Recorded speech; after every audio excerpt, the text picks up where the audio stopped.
हाजीपुर शहर में एक बुढ़िया रहती थी।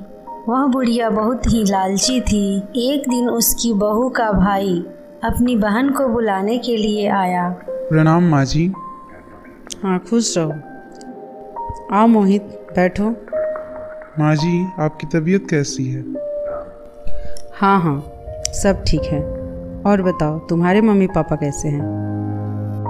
जी, सब कोई ठीक है। मोहित, कैसा है तू? और मम्मी पापा कैसे हैं? अपने भाई को कुछ खाने पीने के लिए तो लेकर आ। पहले ही सर पे आके बैठ गई। हाँ मम्मी। मोहित, तू बैठ, मैं अभी तुम्हारे लिए कुछ लेकर आती हूँ। मम्मी, जीजा जी और बाबूजी दिखाई नहीं दे रहे? हाँ, वो अंश अंशिका को लेने गया है।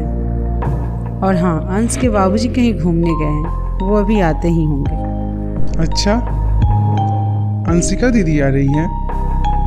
कैसी है अंशिका दीदी? उनका मन लग रहा है ना अपने ससुराल में? हाँ, मन लगेगा क्यों नहीं। अरे, हमने इतने ठाट बाट से शादी की है, इतना सामान देकर इतने बड़े घर में शादी की है, फिर मन लगेगा क्यों नहीं।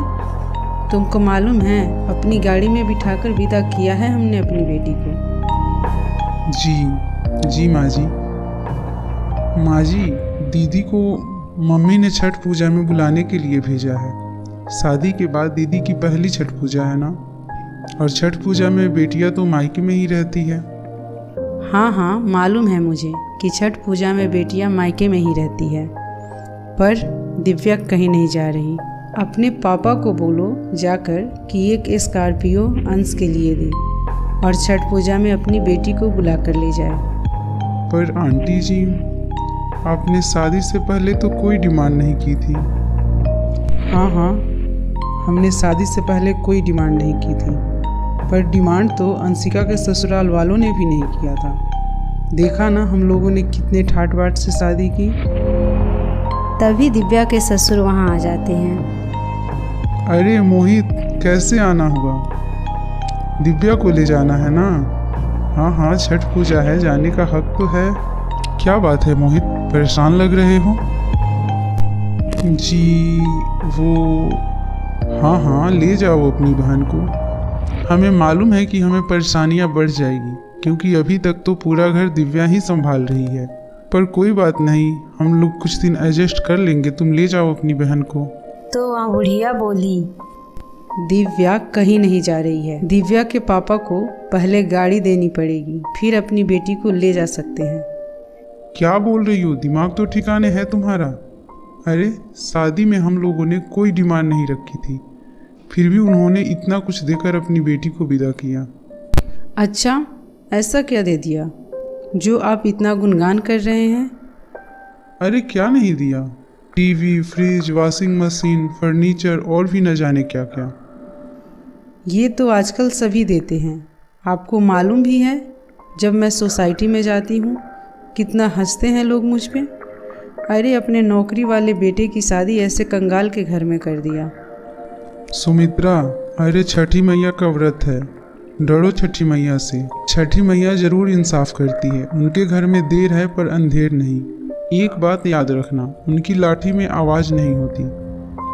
अरे, कितने अरमानों के साथ समधी जी ने अपनी बेटी को हमें सौंपा है, और छठ पूजा में सब उनका इंतजार कर रहे होंगे।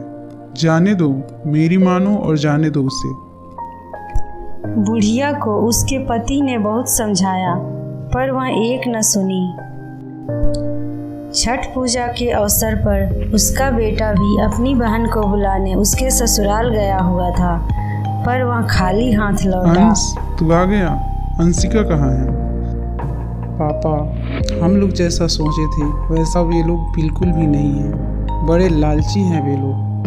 क्यों, क्या हुआ? क्या कहा उन्होंने? मम्मी, उनका कहना है कि उन्हें महंगी गाड़ी चाहिए। ऐसी खटारा गाड़ी में उन्हें बैठने में भी शर्म आती है। क्या? गाड़ी तो हम लोगों ने अपनी मर्जी से न दी थी उन्हें। उन लोगों ने तो गाड़ी का डिमांड नहीं किया था। मम्मी, उन लोगों ने डिमांड नहीं किया था तो क्या हुआ? वे लोग लालची तो हैं। जितने बड़े लोग हैं उतनी बड़ी लालच है। कहते हैं ये गाड़ी उनके स्टेटस से फिट नहीं बैठती। शर्म आती है उन्हें इस गाड़ी में बैठने में। अंशिका की सास ने कहा कि पहले गाड़ी लेकर आओ और अपनी बहन को बुलाकर लेकर जाओ।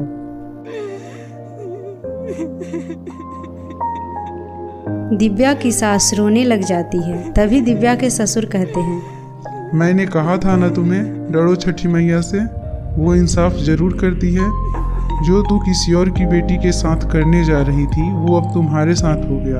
अब यह दर्द अच्छे से तुम महसूस कर सकती हो कि जब किसी की बेटी मायके नहीं जाती तो उन्हें कितना दर्द होता है और उस माँ बाप पर क्या गुजरती है। पापा, ये आप क्या बोले जा रहे हैं? क्या बताऊं बेटा, तुम्हारी माँ तुम्हारे ससुर से गाड़ी की डिमांड कर रही थी। बोल रही थी गाड़ी देने के बाद ही वह दिव्या को विदा करेंगे। सास रोते रोते कमरे में चली जाती है। पूरे घर में सन्नाटा छा गया। सभी रोने लग गए और सब उदास बैठे हुए थे। दिव्या अपनी सास के पास जाती है। मम्मी जी, रोइए मत, दीदी जरूर आएगी छठ पूजा में। बेटा मुझे माफ़ कर दे, मैं तुम्हारी गुनहगार हूँ। तू जा अपने भाई के साथ अपने मायके। तेरे मम्मी पापा तेरा इंतज़ार कर रहे होंगे। जा जा, तू जल्दी जा। मम्मी जी, मैं आपको ऐसे छोड़कर कैसे जा सकती हूँ? मैं नहीं जाऊँगी।